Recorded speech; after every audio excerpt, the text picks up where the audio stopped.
Hi, I'm Selena with Beyond the Storm. I am super excited about this week's guest. This week's guest is Tammy. Tammy was one of the ICU nurses that took care of Stephen while he was at Harborview Medical Center in Seattle, Washington. Tammy, I've kept in contact with her over the years. I have actually reached out to her a couple of times when we were dealing with some medical stuff that was questionable, or I didn't know how to advocate or navigate through that. Tammy was kind of my go-to. So, Tammy, welcome. I'm so glad you're here with us. Thanks for having me, Selena. I appreciate that. Yeah, absolutely. So, Tammy, tell us a little bit about what your career path is and tell us a little bit about who you are as a professional. Yeah, I have been a nurse for a little over 18 years, been in healthcare a little over 20 years. Currently now, I'm an acute care nurse practitioner, hospitalist. So I'm a provider at a hospital organization where I have full autonomy in the state of Arizona to admit, discharge, consult, treat patients that come my way. So I'm super grateful of that. But my nursing career has been nothing but adventure. I started at a small hospital where I did med surge, overflow and wounds, specialties in bariatric surgeries. Um, and then I did med surge oncology. And then I transferred to a really big university organization where I was in the float pool and I cross trained to 18 different units across two different hospitals. And then I went to the current hospital that I'm at now as the house supervisor, stepped into nursing leadership as the director of medical oncology. I gained multiple different units at that point, and then COVID hit, and I knew that I was meant to have a bigger impact on healthcare than staffing and productivity and whatnot. So I stepped down from nursing leadership and went to the ICU. I received amazing training over the next 1.5 years or so of my life through COVID, and the experience with that is undeniably um, difficult to even talk about. But then uh, I was in nurse practitioner school, and I knew that I needed to continue to grow and add tools to the tool belt to be able to be the best provider possible. So I decided to travel nurse with a friend of mine, and it took me to Harborview Medical Center in Seattle, Washington, where I was there for just shy of 4 months. Um, How then, lucky we were. yeah, oh, I was lucky. I learned so much from the patients and the staff and whatnot at Harborview. I then went to Albuquerque, New Mexico, where I was at a CVICU.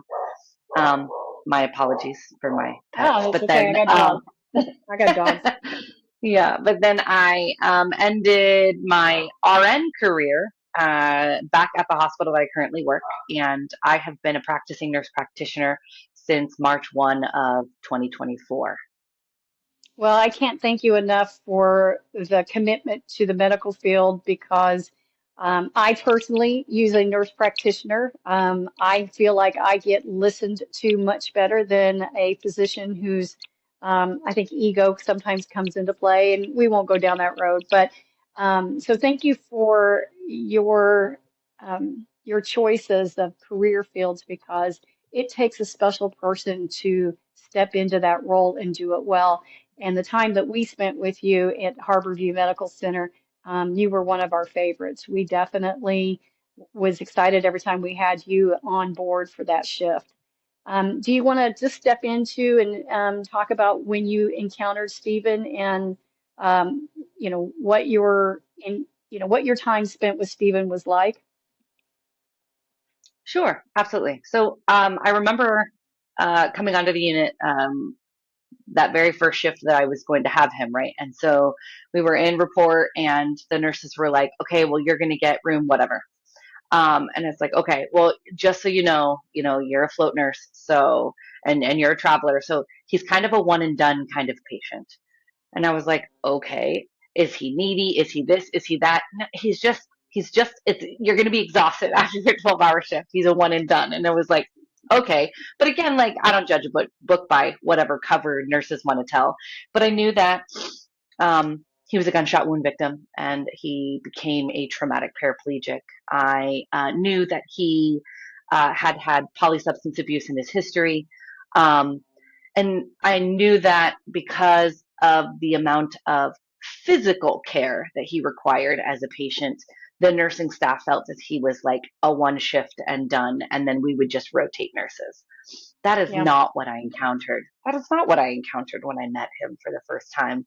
I mean, yeah, he physically couldn't do a lot for himself, and you were there to advocate for him, but to meet the person behind the diagnosis, right? The person behind the traumatic gunshot wound becoming a paraplegic, or meeting the person behind the polysubstance abuse history.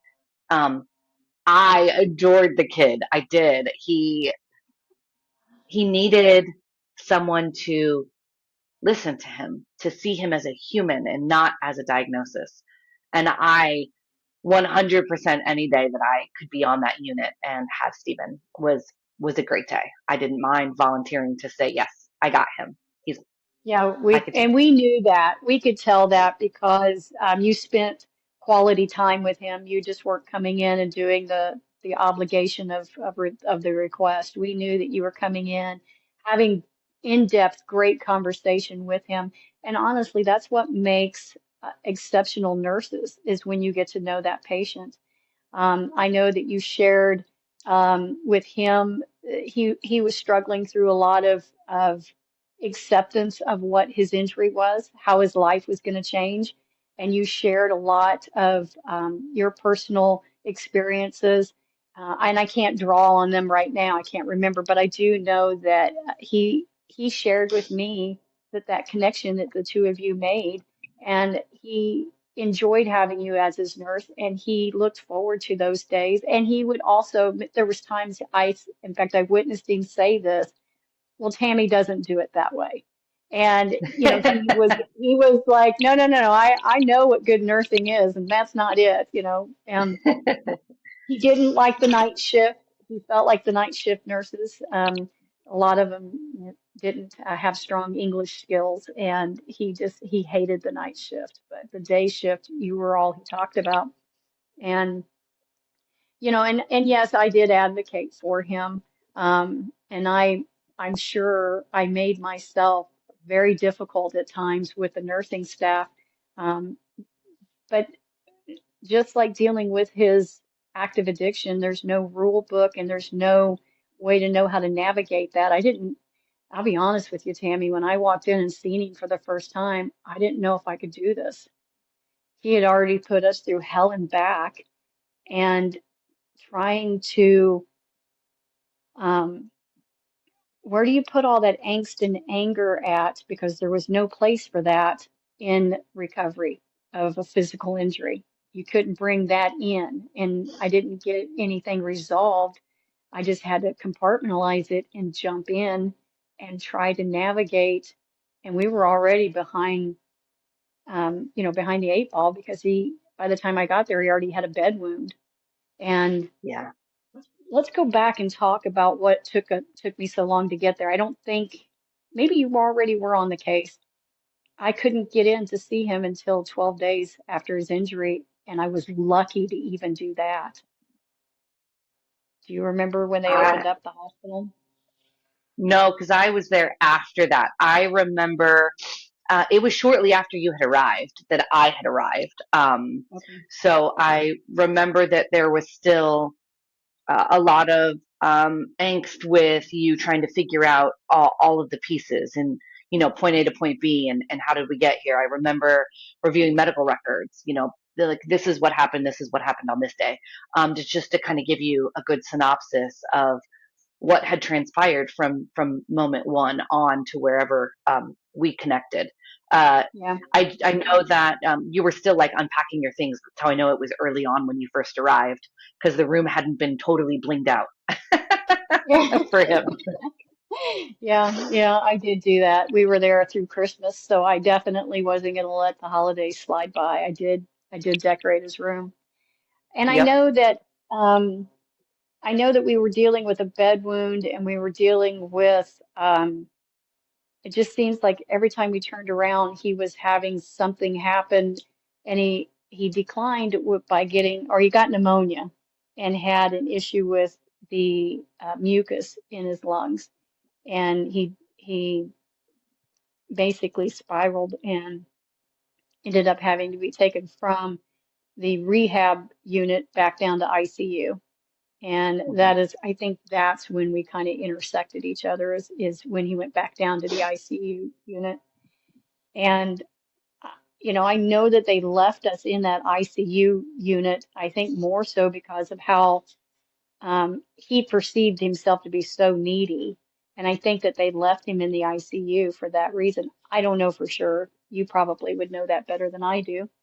Um, Yeah, but I think that they chose to leave him in the ICU because the two times that they attempted to transition him to med surge or rehab or whatever the case may be, he didn't get that close visualization because with paraplegia as well as like tracheostomy things can get clogged and take a turn so fast, which is why they opted to keep him in the ICU until the transfer back to Kansas City.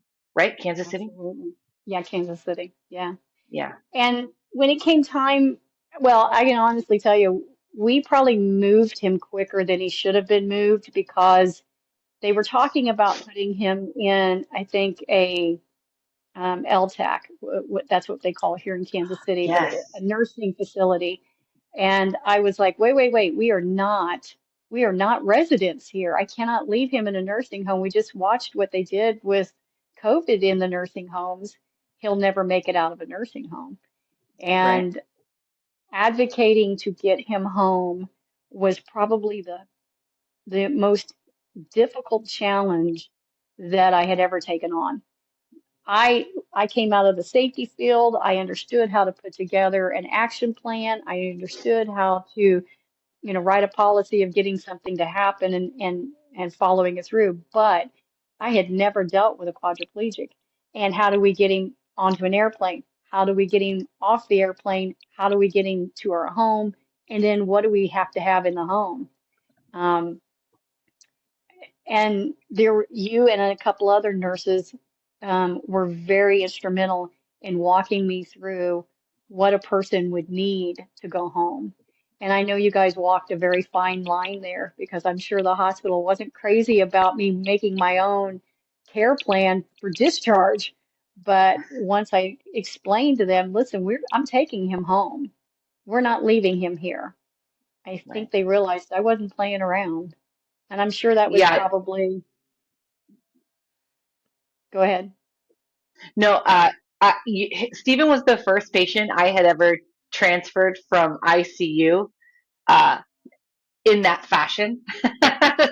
He will forever be remembered because it was a lot. Yeah, there were so many moving parts to this so delicate puzzle, and you were instrumental. Case management did not want to touch it with the 10-foot pole, that's for sure, because Yeah. there's a lot of liability with a paraplegic, and you know trachs and suction and making sure that there's potentially supplemental oxygen and the lift and how to get him on the plane and off the plane. Absolutely. So many moving parts. And I just Well, remember I did it was, hire I did hire a medical escort to go with us. I wasn't willing to do that by myself. So that yeah, medical escort made all the difference. That is the only way I got him home. yeah, I did. Actually, I don't know if I knew that you hired a medical escort, but good. I'm glad. Yeah, we did. We hired a medical escort. It was a registered nurse that traveled with us that had all of the necessary things to manage him on flight. And I don't even know if you were aware of this, Tammy. I had always planned. I knew I had to get him into a hospital as soon as we hit the ground in order for Medicaid in Missouri to start picking it up to get um, a social worker on board. I needed the social worker to be able to get everything else lined up. I had always planned, and I was strategic in it. I didn't tell anybody, but he always had UTI because of it being a suprapubic catheter. There's always a UTI. My plan is to get him out off the airplane into the transport van and straight to an emergency room. And luckily or unluckily, he declined a little bit on that flight. And we were lucky enough that we took him straight into North Kansas City Hospital, and they were like, "What the hell do we do with him?" And like, uh, you you put him in the hospital because we're here. And they were Right. a little upset. They were upset with me, but I said, I don't care. He's in need of medical attention, and you're a hospital, and Yeah. you can apply through Medicaid to get this paid for. And they were just like blown away that I was so strategic in what I was doing. But what else? What other options did I have? I Right. needed to get No, him you, home. you, I didn't know that. And no offense. I mean, I'm glad I legally didn't know that, but also, as a mom, I don't blame you 100%. I absolutely would have done the same thing for my kids. So Yeah. And we ended up having to do a flap surgery while we were there, which I think was the best case scenario because he finally was able to heal with that bed wound.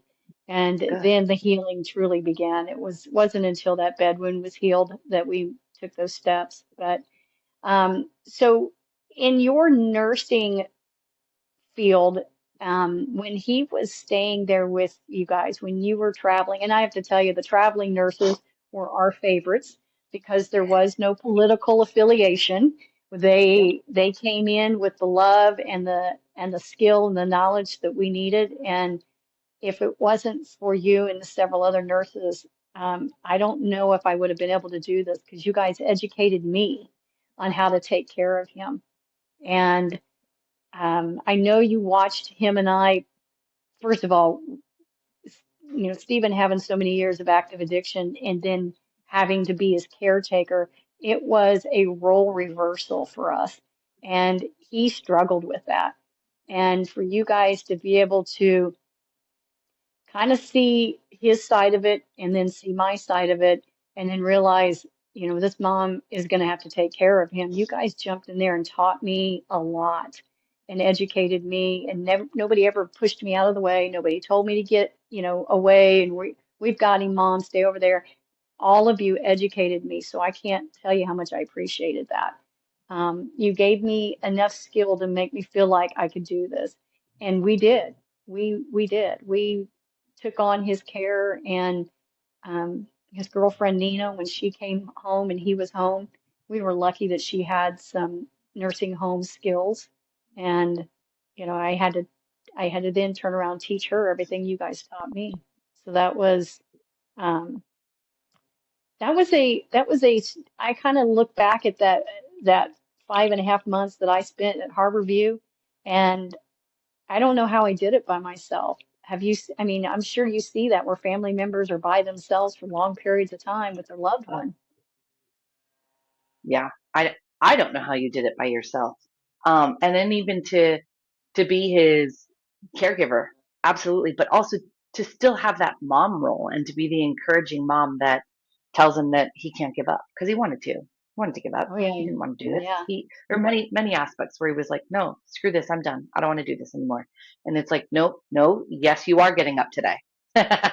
Yes, you are yeah, brushing your teeth today. Nope, yeah, nope, we're doing this because, this is how it is. So, yeah. um, Well, the one thing you guys taught me, and I still use it to this day. And anytime that I ask Alexa to do anything for me, I think of you and Steven because Steven uses technology to be able to listen to his music and to play a movie and to turn up the volume. Because what people don't understand with a traumatic paraplegic patient is they have to learn that all they have is their voice and they don't have their hands and they don't have their feet. And maybe he had some gross motor skill to be able to move the joystick here and there sometimes when he wanted to, when he really had to concentrate. But when he didn't have the energy or the strength to concentrate, he was like, screw it, I'm done. I don't want to do anything.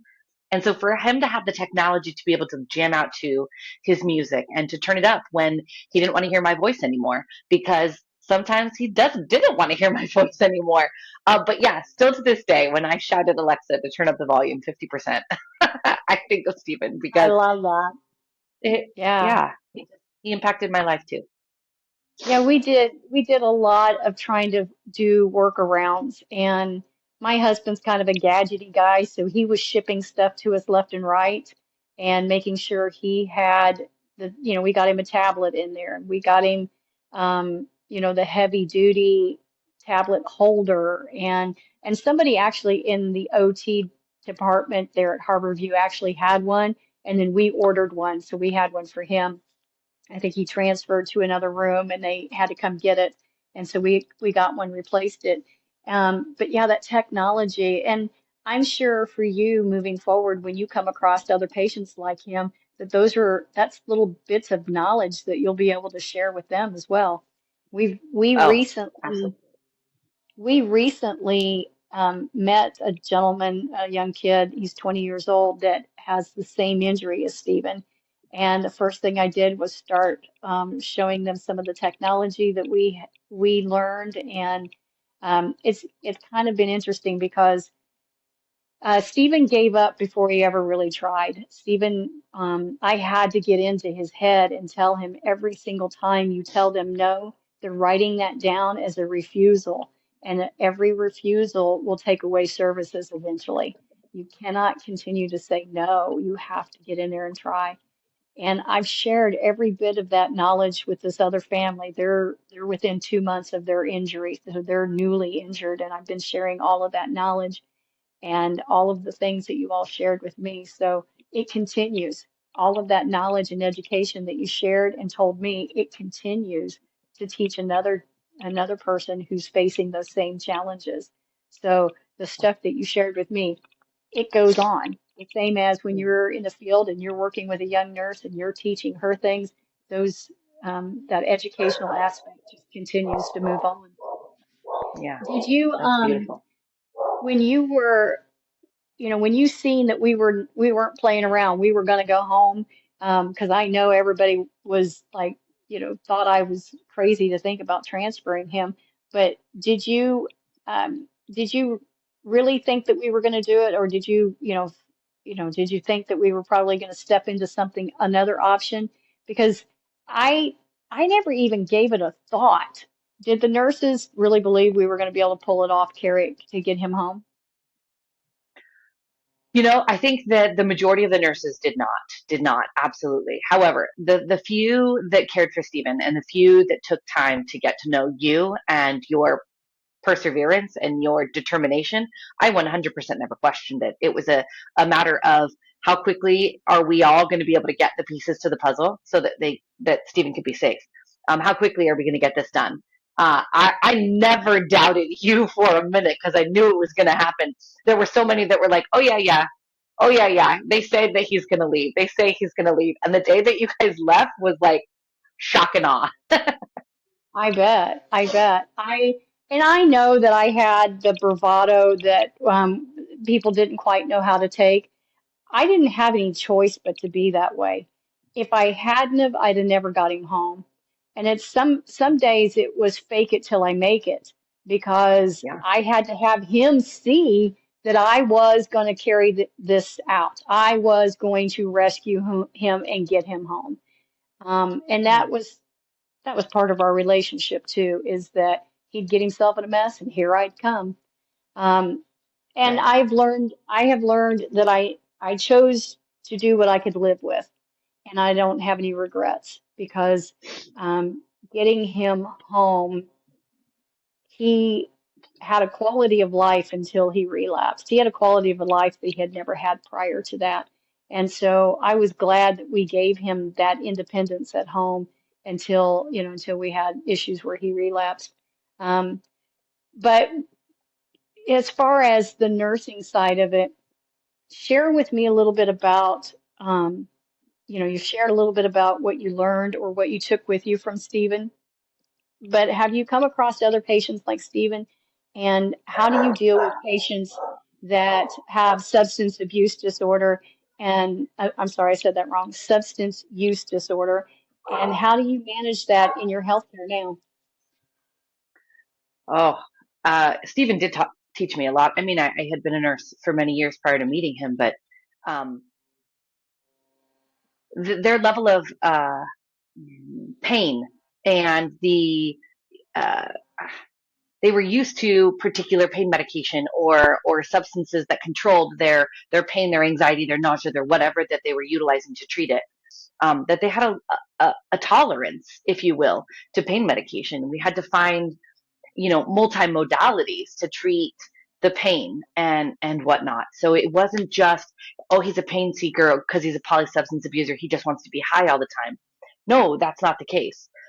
It was he had some significant pain and some nerve pain issues that weren't always able to be treated with opiates. But yeah, being able to find that happy medium between, you know, nerve medications like gabapentin or Lyrica, to the opiates, to the Tylenols and the ibuprofens and um, lidocaine patches, and so you had to definitely pull like all of your ammo out of your armory to be able to care for a polysubstance abuse patient that was also a paraplegic.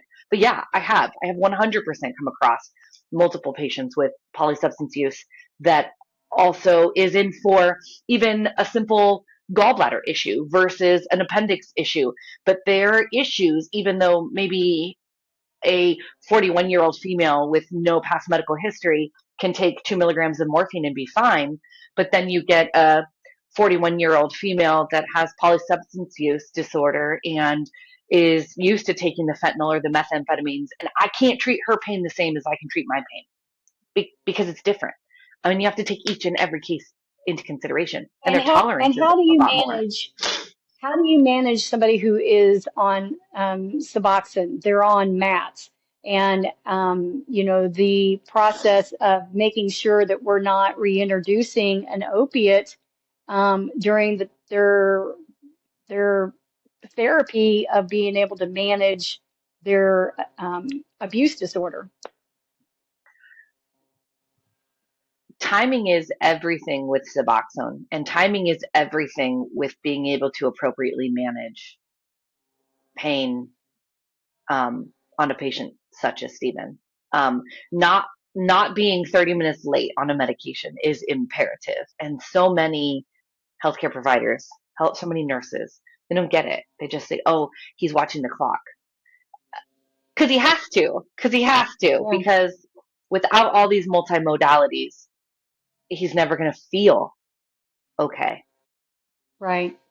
Well, and we always, even afterwards, when we brought him home, and I wish I'd had more knowledge in um, Matt's before he was injured because I titrated him. And when I say I titrated him, I mean I went way slow to titrate him off of the Suboxone. I wish I had not done that, but I wasn't educated like I am now.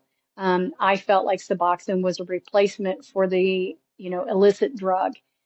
If we could have continued to kept him on Suboxone and kept him in a manageable place, I think that would have been a healthier place for him. That's the acknowledgement that I take and the mistakes that I made. But when you learn and you take that information, it makes you better educated. And when we took him down off of the Suboxone, and then he had to have a couple of surgeries for some vocal cord issues, the first thing they wanted to do was put the opiates on him. And I would say, hold on a second. I said, other than a sore throat, because they went in there and they added a cartilage to his vocal cord, is there genuine pain? I said, is there surgery site pain that can be managed with Advil and Tylenol? Other than that, honestly, what are we dealing with on the pain level? And he says, yeah, no, we don't need them. And I said, then why was the first thing you guys did was write a script for us to go get picked up? I said, read your patient chart. He has a history of this. And I said, the relapse rate is, skyrockets when you're dealing with this. So, I'm glad to see medical professionals that are really acknowledging that component of handling pain management and, dealing with the opiate and somebody who's dealt with a history of opiate abuse. Um, and of course you're in a part of the country that I think that I mean I don't want to say that because there's great doctors here, but it seems like the Midwest is still trying to catch up. I think some of the larger hospitals have a better look at that, and they're advocating for other options besides either no medication at all or an opiate. And there's so many other options out there. Um, Right. There. and what have you done our encounter, has been 3.5, almost 4 years ago? Um, have you dealt with other patients like Stephen? I mean, is that a common situation where you're dealing with more and more as we find that there's this opiate epidemic has taken over, or fentanyl especially? Are you seeing a lot of that in your field? Um, yes, I think that there are, regardless of what part of the country you're in, and I'm sure that there are, um, I don't know the percentages or the rates or whatnot, but Right. Yeah, the I can tell statistics. you that, right, but that I can tell you, I see a lot of fentanyl and methamphetamines, less cocaine, but definitely a lot more fentanyl and methamphetamines, and a lot more of the no, I took meth. I never did fentanyl. And my honest answer is get a more trustworthy dealer if you're unwilling to stop the methamphetamines. And I'm being Right? as human as I can be with my No, no, or patients as testing strips. Testing right. I strips said to because know what your yeah, product is. Yeah. right. Because genuinely, the patients that I'm admitting from the ER, that I tell them that they tested positive for fentanyl, they look at me and they're like, "No, Miss Tammy, I promise you, that is not one drug that I do. Like I do methamphetamines. Like that's what I do." And it's like, okay, I believe you. I'm definitely not questioning you. I believe you. What I'm telling you is then you need to test your stuff because that in and of itself is causing more overdose and more Yeah. death because people Yeah. are not getting what they think they're getting. They're getting it laced with Absolutely. something else. And I know for myself, when I started my not-for-profit, I ordered a large quantity of Narcan and testing strips. That's part of my outreach where I go out and I hand it out. And in my community, I had a no barrier access to Narcan. I went and had some medical cabinets. I purchased medical cabinets that are waterproof for outdoor, and we keep Narcan in our community so that there's no barrier. They don't have to go to a police officer. They don't have to go call 911 to get it. They don't have to walk into a pharmacy. They go to this location in our community. They open it up, pull out a box or two, and we refill it. I drive by it every single day and I refill it. But I'm educating about testing strips because um, just something as simple as I live in a rural community, and these kids are hanging out over at friends' house, and maybe they're getting high on marijuana and they assume it's marijuana, but they bought it from somebody else because the regular guy ran out of it. And the next thing you know, they're overdosing over here on the floor. And these kids don't know what to do because they've never experienced that. So what do? They call 911. And in our small rural community right now, I know they have Narcan, but with the changes of what's going on politically, that may be an issue at some point that they may not get the Narcan till they get to the hospital, and those are precious minutes. Um, right now, I know that in our area they're getting Narcan. If they are short of Narcan, I will get them the Narcan, and they know that because I've been advocating in my community.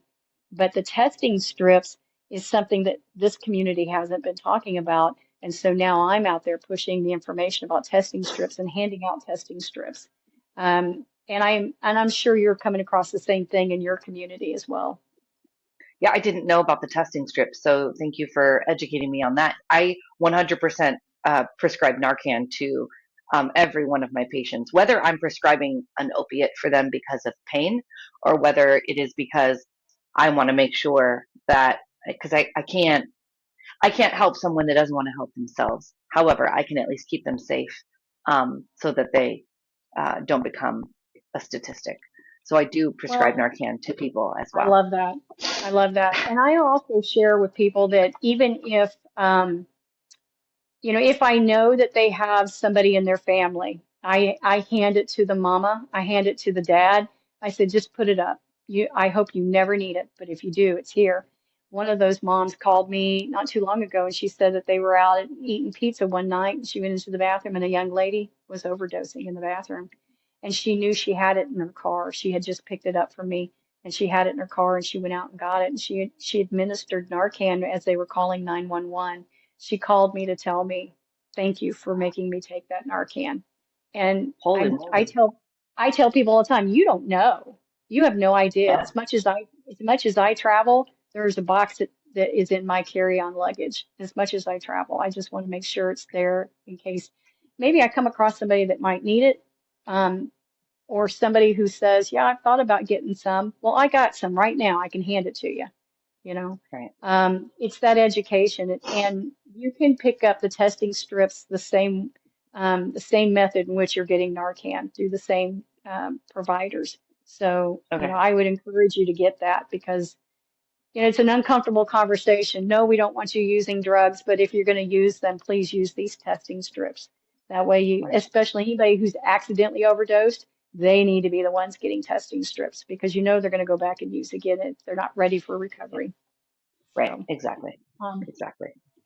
well, Tammy, I can't thank you enough for joining us today. And I know that, I wanted for a long time to have this conversation with you. And thank you so much for everything you did with Stephen in the very beginning. I would like to think that those early steps of educating Stephen and myself were what helped us navigate and manage his life. And, he made choices that unfortunately took us in a different direction, but as long as we were on board, all of that knowledge and education came from you and other nurses like you that were in those ICU early days with us.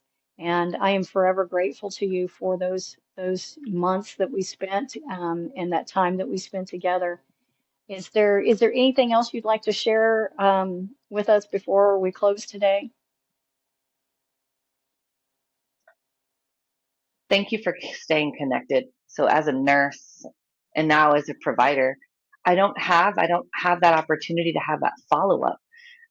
And COVID COVID was hard, and through COVID was when Stephen got injured and all of this happened, and I couldn't imagine not being able to be in the hospital with him during those early stages. But as a person that likes to see full circle what happens, I'm grateful that you found me on Facebook, and I'm grateful that you've stayed in contact with me because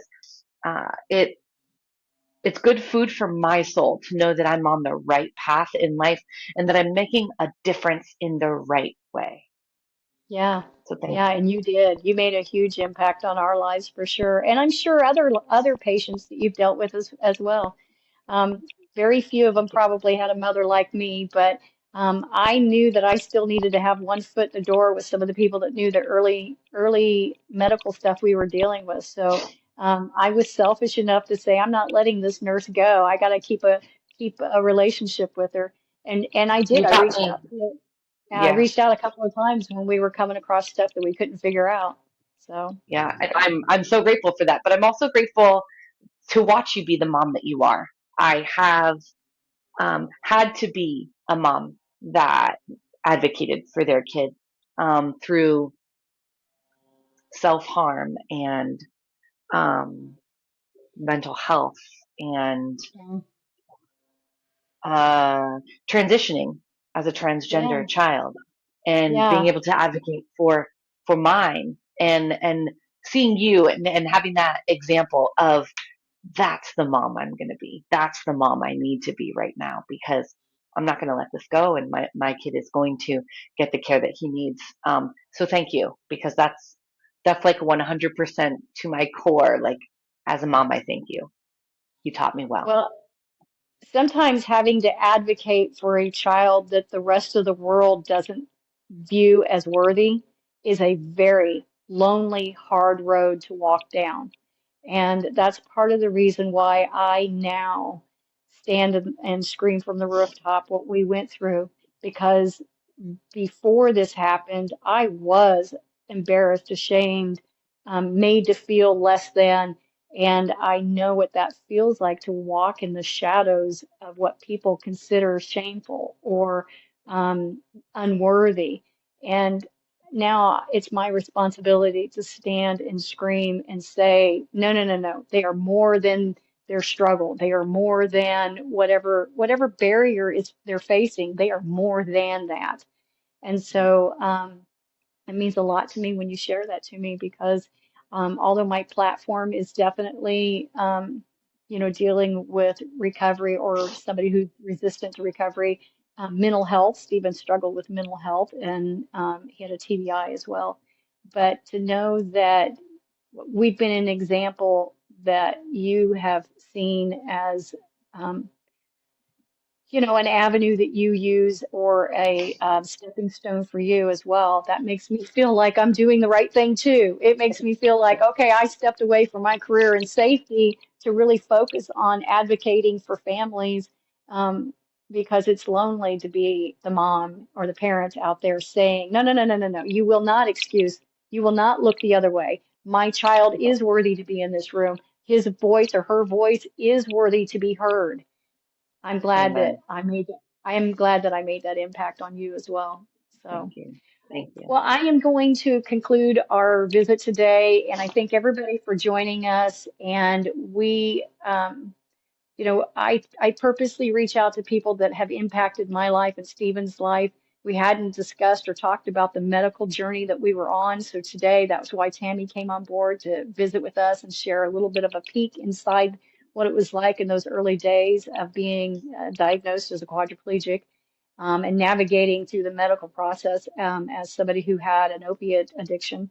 So Tammy, thank you so much for giving us a key into that and let us be a little bird on the windowsill watching that. Okay, Thank guys, you for having please, yeah, absolutely. Please like or share Beyond the Storm with Selena. Follow us along. We're also on TikTok. I'm Miss Sassy on TikTok, and you can also follow me on Facebook, Beyond the Storm as well. So, you guys, thank you so much for joining us today, and take care.